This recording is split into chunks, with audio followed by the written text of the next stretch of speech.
a struggle, but still. Now let us begin. Don't do this! Sephiroth! Feel like I failed you.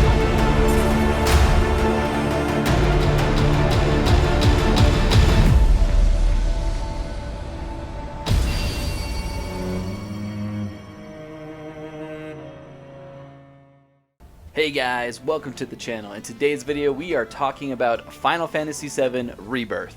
But before we get into it guys, I'm Falso21. I love playing games and I love making videos, so if you guys enjoy the content, be sure to leave a like on the video and subscribe to the channel if you haven't already. So first off, I just want to say, how the frick did people beat this game so fast? Like, I understand, like, you know, reviewers and stuff get like review codes and whatnot to play early. But even like smaller channels like mine got their video like way before I did, and I'm just like, this game is just freaking massive. I don't know how people were able to just blast through this game this fast. Like, it took me the entire month of March just to beat this game. Anyways, that was just the long way of me saying this. That's why it took me so long to make this video. That said, I freaking loved this game. It's not perfect. It's got a few things that I didn't quite enjoy. We'll get into that in a little bit. But for the most part, I had an absolute blast with the game.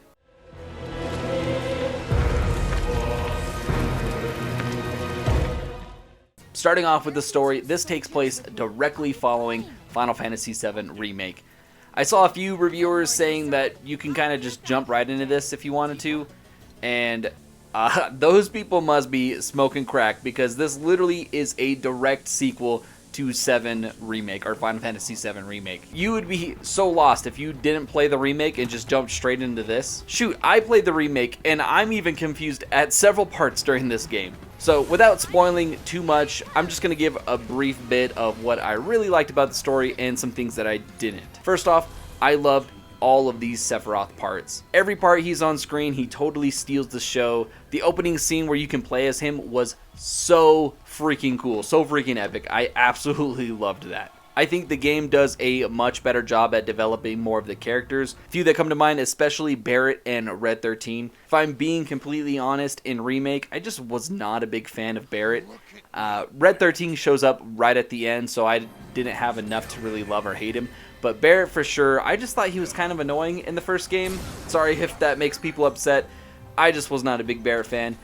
But in Rebirth, my goodness, they give you like an entire section that goes over his whole background, his story, what happened to him and his family, how he lost his arm, literally everything. And the same goes for Red 13 as well. They totally flesh out both of these characters, giving you backgrounds and their life, like giving you much more depth to each of these characters, and I look at them in completely different eyes now.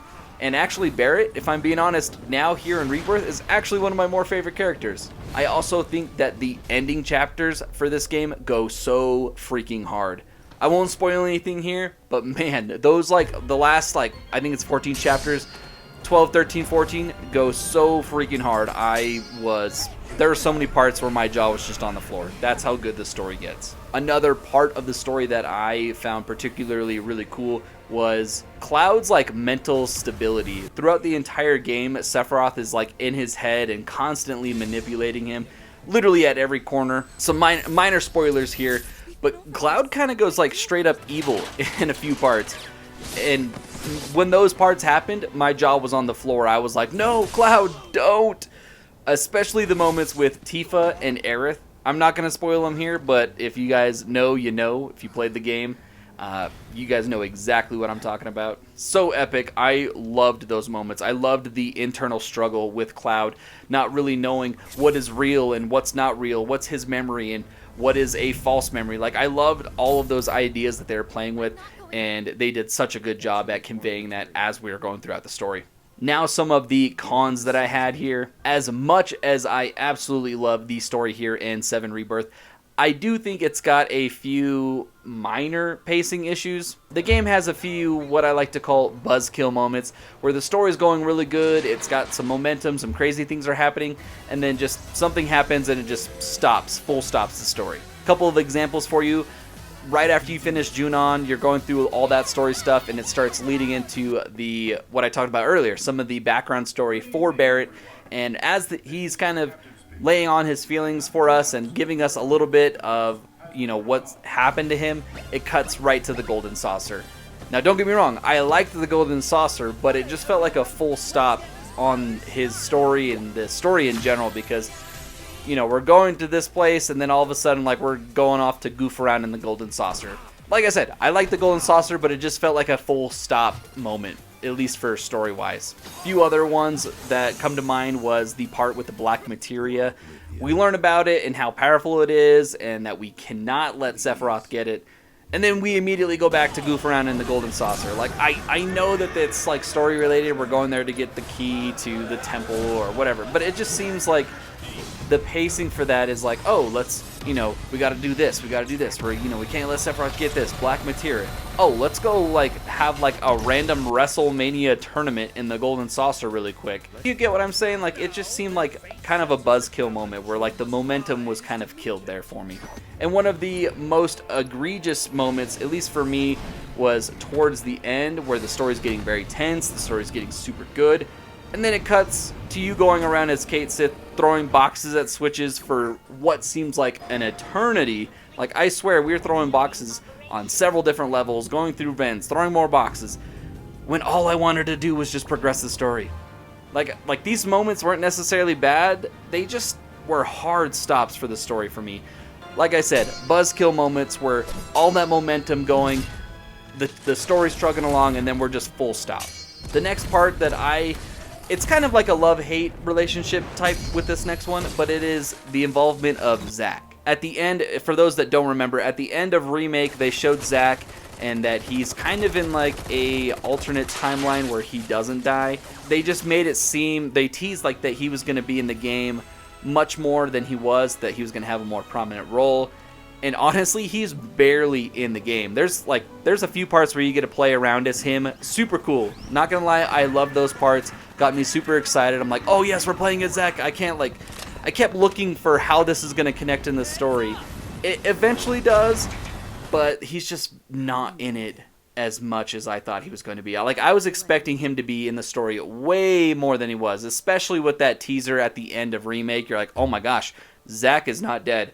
How is this changing things? Like, for real, they even put Zack on the flippin' cover. It's got, like, I'll throw it up on screen somewhere here. It was, like, Cloud and Zack and then Sephiroth in the middle. So they, like, are clearly trying to tease that Zack has got a big part in the game. Don't get me wrong, he does have his super epic, super cool moment towards the end, but all of these moments are just very brief. They're just little tastes, little teases. They're not what I was expecting. I was hoping that he'd have a more prominent role, and maybe that's just me getting more hyped up than what I was supposed to be. I don't know. And just like with Remake, they definitely teased that Zack is not done with the story and that he's coming back potentially for the third and final installment of this trilogy. So fingers crossed that he actually has a prominent role in the third one, but we'll see.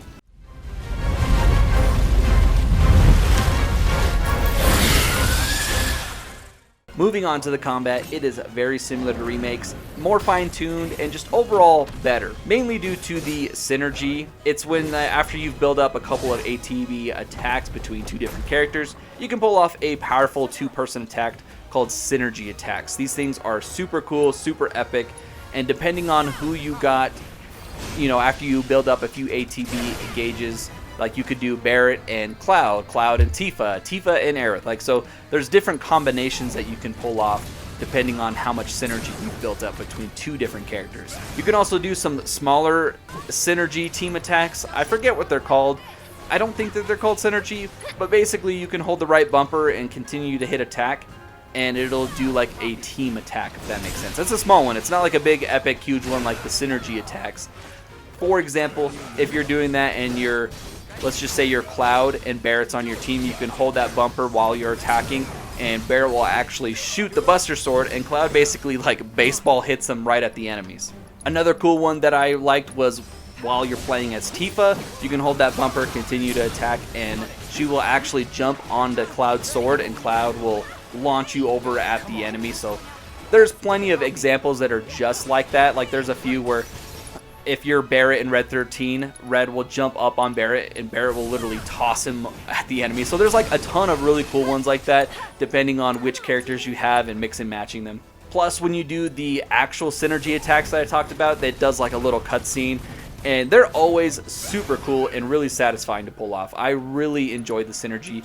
I feel like they took it from the 7 Intergrade, the DLC, and they just made it bigger and better with more characters, more synergy. Super cool. I really liked the combat here. That's one of the things that like kept me playing for so long. Like there's so many enemies and things to do that like actually fighting these enemies was fun to do depending on who you have. Like it was just fun pulling off all these different attacks, and overall really enjoy the synergy. I'm gonna ramble on forever. As far as summons go, they do bring back a few of the ones from Remake like Shiva, Ifrit, etc. They have quite a bit of new ones. Personally, I really liked the Alexander. He's like this giant freaking robot. Super cool. Love the summons. Also, one of the things that the game does now is that they'll throw in like random new mechanics and then just never use them again. They're like throwaway mechanics.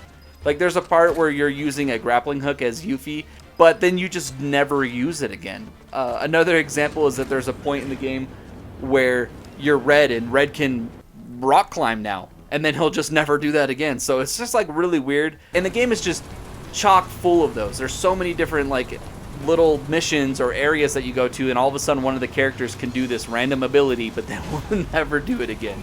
As far as enemies go, there is quite a bit of enemy variety here. You're not necessarily fighting some of the same enemies as like Nibelheim or Cosmo Canyon, so there's plenty of enemies, and it does change a little bit with which region you're in. On top of that, there is a ton of boss fights. As I mentioned earlier, Sephiroth's boss fight at the end was flippin' insane and was so cool. Like, I really don't want to spoil it, but it was fun. I enjoyed it. I think it's just so fun. Like, every time Sephiroth is on screen, he totally steals it. I loved his boss fight. Also, the very first boss fight that you get to do was really cool, and I think it's just mainly because you get to play as Sephiroth. My biggest con, especially with the bosses and even some of the enemies late in the game, is that they all felt super spongy. One boss fight that comes to mind is that one where you fight Scarlet in the reactor. I just felt like that whole boss fight took forever. On the other hand though, the combat was really fun, so it wasn't too bad, but especially like I said, late game, a lot of these enemies and bosses do feel very spongy. Shifting gears here, let's talk about the open world.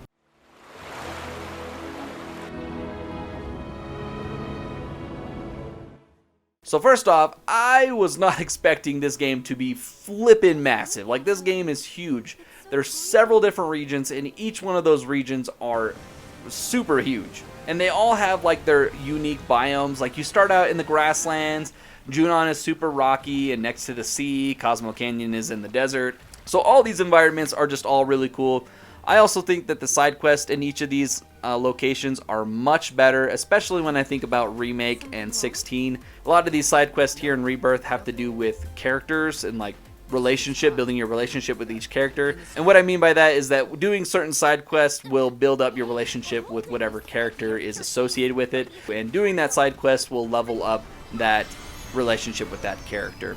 As far as open world activities go, pretty standard formula that many of the other games do, like find the tower, unlock the tower, show you the points of interest on the map, yada yada. With that though, I did like that the game didn't really just show everything on the map. It'll show you like the points of interest, sure, but it doesn't, like the map is still grayed out, so you still have to go explore that. So I actually kind of like that, because even though it's like, hey, there's a proto relic over here, or a well spring, or whatever it was, it doesn't show you how to get there. It doesn't really show you the terrain, so it's still grayed out until you go explore it for yourself. So I did like that, because the map was still grayed out in a lot of areas, and it just made me want to go explore and be like, hey, what's over here? Or what's this thing over that? So it did incentivize, at least for me, to go out and explore it a little bit more. One of my favorite side activities was Queen's Blood.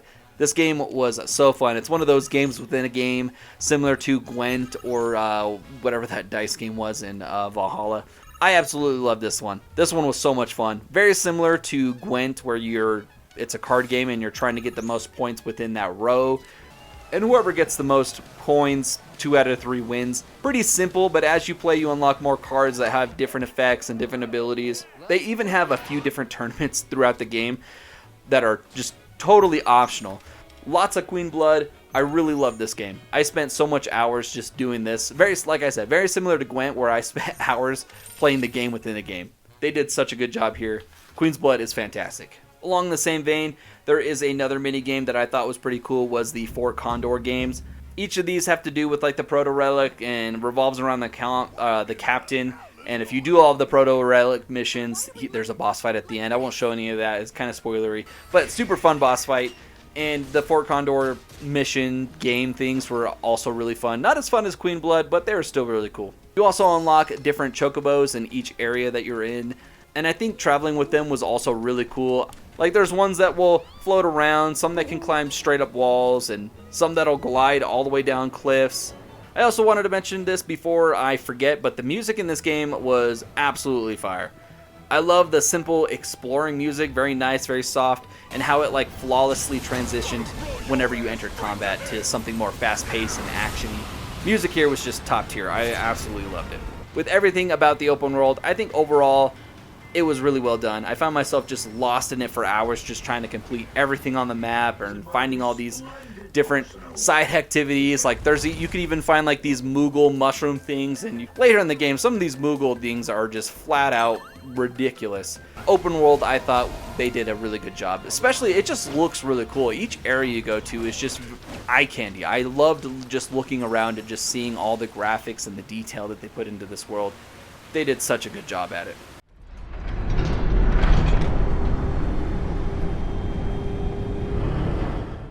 Last thing that I want to mention before giving my final thoughts here was the game's performance. At launch, the game only came with 2 options, I believe, the performance mode and quality mode. Quality mode definitely focuses more on graphics, making the game look really beautiful, more detailed, but was locked at that 30 frames per second, which for me personally was just extremely choppy, and if I'm being honest, was kind of giving me a headache with the lower frame rate. It looked really cool. Like when you were stationary, the game looked perfect, but every time I moved, I just couldn't really handle the choppiness. That said, the performance mode wasn't much better. Typically for me, I'd rather sacrifice some of the quality for more frames, but here the game, like, it is in 60 and is much more smooth, but the game just looked incredibly fuzzy and the characters looked soft and just looked kind of blurry, to be honest. So both options just weren't super good.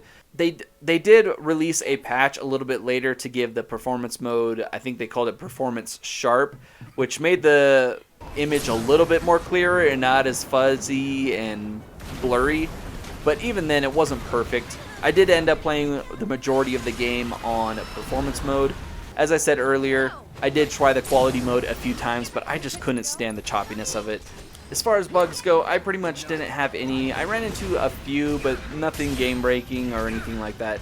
If there's more, I personally didn't notice them.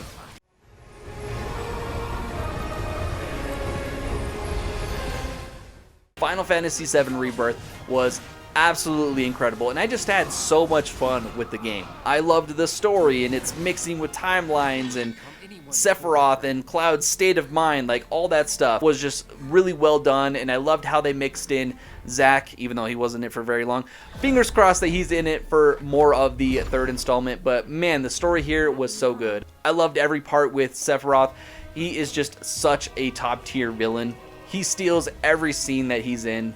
The combat in the game is also really fun to do, and actually one of my more favorite parts of the game, and is actually one of my more favorite combat systems just in general. I think they did a fantastic job. I loved the synergy between the two characters, being able to do like tag team battles or tag team attacks. I also quite enjoyed the open world part of the game. So much to explore, so much to do, and I found myself lost in it for hours. And these are some of the reasons why I'm going to give Final Fantasy VII Rebirth a 9 out of 10. The game does have a few parts that I'm not a big fan of, particularly the pacing, as well as the performance. Despite some of the issues I had, I still had a blast with Final Fantasy VII Rebirth, and I quite enjoyed the game from start to finish. And if you guys haven't played it yet, I highly recommend it. Game was incredible. This game was awesome. That said, guys, this is going to be it for the video. I hope you enjoyed it. If you did, show us some support and drop a like on the video and consider subscribing to the channel. And with that, guys, I'll see you on the next video.